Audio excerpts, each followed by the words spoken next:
Hi guys, how's it going? It's Dragonball Z here coming to you with another Dokkan Battle video.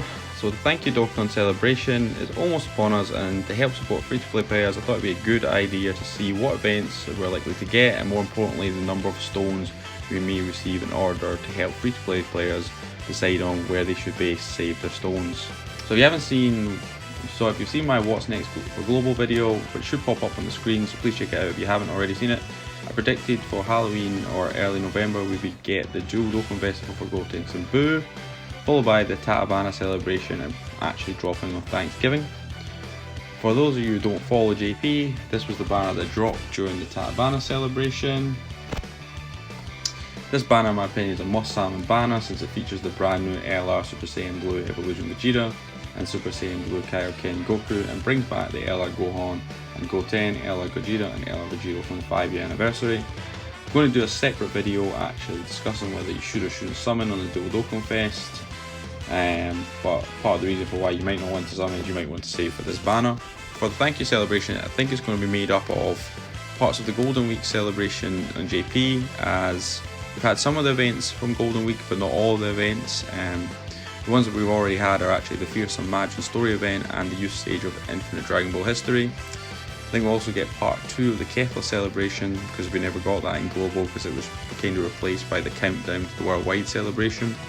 And then the Tatabana celebration itself, which is normally the bulk of what makes up the Thank You celebration on Global each year. Before we get on with the rest of the video, I want to give a shout out to Agent Polopingu for providing this awesome thumbnail. So please check out his awesome work, and I will leave links to his social media accounts in the description below. Also, if you like the content I've been putting out, please remember to give the video a thumbs up and subscribe to the channel and hit that notification bell so you can be made aware of them when all my videos go live. You can also follow me on Twitter, and a link to my Twitter page can be found also in the description below. So let's get on with seeing how many stones we will actually get. So let's look at the login bonuses. From the daily login bonus, I reckon we'll get around 2 stones a day. This is kind of pretty standard for the Thank You celebration.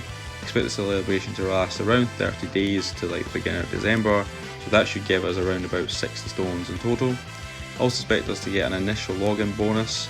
Last year it was 30 stones, so I think we're likely to get the same again, so that's like another 30 stones. And then I also expect us to get around about 60 stones from all the different missions that we'll do, and this will kind of include the daily missions we get. So let's have a look at the probable part 1 events we'll get. So we know for a fact we're definitely getting the Gotenks and the Majin Buu Dokkan events, so that should give us an extra 4 stones for that. We also know we're probably going to get the monthly reset of the Virtual Dokkan Ultimate Clash, which will give us 31 stones. I think we will get a new explosive chain battle, probably against Golden Frieza. They've dropped once a month in the JP since they were first released. Be able to do all the missions, you should get around 20 extra Dragon Stones, although getting over 100 million in one hit is pretty challenging. I also think this might be moved actually into part 2 rather than part 1. I definitely think we'll be getting one during this actual event. You'll also be getting the missing Easy A for Kale and Caulifla, which should have dropped during the Kefla celebration in part 2. This should provide us an extra 33 stones. We should also get an extra stone from the Awakened Power special event that also dropped in part 2 of the Kefla celebration. This is basically a special event that gives you an extra copy of the LR Team Bardock, but you can only beat it with using the free-to-play Team Bardock cards.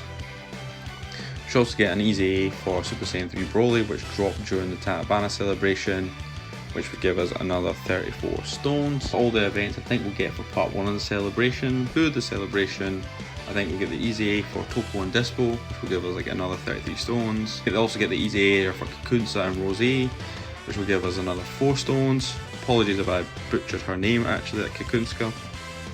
And then we'll also get their extra stage as well that will drop the units on the Magical Girls Fighters, which will give us an extra 2 stones. So we get the Warriors of Universe 11 story event, which will give 9 stones, and a Dokkan event for the LR Blue Boys, which will give us another 2 stones. We're also likely to get top grossing stones, guys, but I'm not sure whether we'll actually get it for Gotenks and Buu, since there's a bit of a lack of hype about these units, which we'll definitely get for part 2 of the celebration when the LR Blue Boys would drop. So I think we could get anywhere between 30 to 50 stones for top grossing during the celebration. We should also get lots of Facebook or Twitter campaigns. We should provide 40 stones, but you know, this is kind of quite variable depending on how many campaigns they actually put on.